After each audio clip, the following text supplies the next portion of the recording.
22 ton B2 stealth বোমারু বিমানে করে বাকারবাস্টার বোমা দিয়ে ইরানের 3টি পরমাণু স্থাপনায় আঘাত হেনেছিল ওয়াশিংটন। যদিও এই বোমা ঠেকাতে ইরান তেমন কোনো প্রতিরোধ ব্যবস্থাই গ্রহণ করতে পারেনি সে সময়। এরপরই বিশ্বজুড়ে নতুন করে আলোচনায় অত্যাধুনিক শক্তিশালী বাকারবাস্টার বোমা। এবার যুক্তরাষ্ট্রের এই বোমা ধ্বংসের কৌশল বাতলালেন ইরানের বন্ধু রাষ্ট্র চীনের বিজ্ঞানীরা।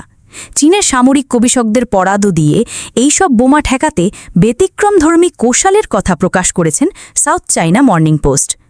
যুক্তরাষ্ট্রের অত্যাধুনিক এবং শক্তিশালী বোমা বাকারবাস্টার বোমারু বিমানের থেকে নিক্ষেপ পর এগুলো কম গতিতে ধেয়ে গেলেও বোমার ওয়ারহেড বা বিস্ফোরক বোঝা অংশ ভীষণ শক্তিশালী, যা মরণ থাকে পুরো আর্মার বা ইস্পাতের আবরণে। বিমান প্রতিরক্ষা ব্যবস্থা দুর্বল এমন দেশের পক্ষে এই বোমার প্রতিরোধ করা অসম্ভব। তবে এবার চীন জানালো এই বোমাগুলো ধকার ব্যতিক্রমী কৌশল।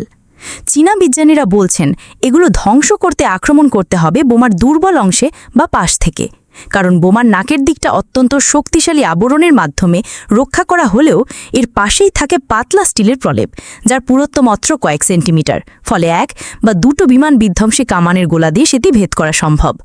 বিষয়টি ব্যাখ্যা করেছেন চীনা অস্ত্র প্রস্তুতকারী প্রতিষ্ঠান নরেনকর North West Institute of medical এবং ইলেকট্রিক্যাল ইঞ্জিনিয়ারিংয়ের গবেষক ছুইশিংয়ের নেতৃত্বাধীন একটি গবেষক দল। তাদের গবেষণায় চীনের নিজস্ব কোনো অস্ত্র ব্যবহৃত হয়নি, বরং সুইজারল্যান্ডের নির্মিত বিমান বিধ্বংসী কামানকে মডেল হিসাবে ব্যবহার করা হয়েছে। 2 সেকেন্ডে 34টি শেল ছুটতে পারে কামানগুলো। 1200 মিটার দূরত্বে এই অস্ত্র দিয়ে বাঙ্কারবাস্টার বোমাকে ধ্বংসের সম্ভাবনা 42%। এক্ষেত্রে কিছু বাধা আছে, কারণ বোমা ভূপাতিত করতে হলে কামানগুলোকে এর গতিপথের নির্দিষ্ট বিন্দুতে আগে থেকেই তাক করে রাখতে হবে। তবে বাস্তব যুদ্ধক্ষেত্রে এমন প্রতিরোধ করা কঠিন।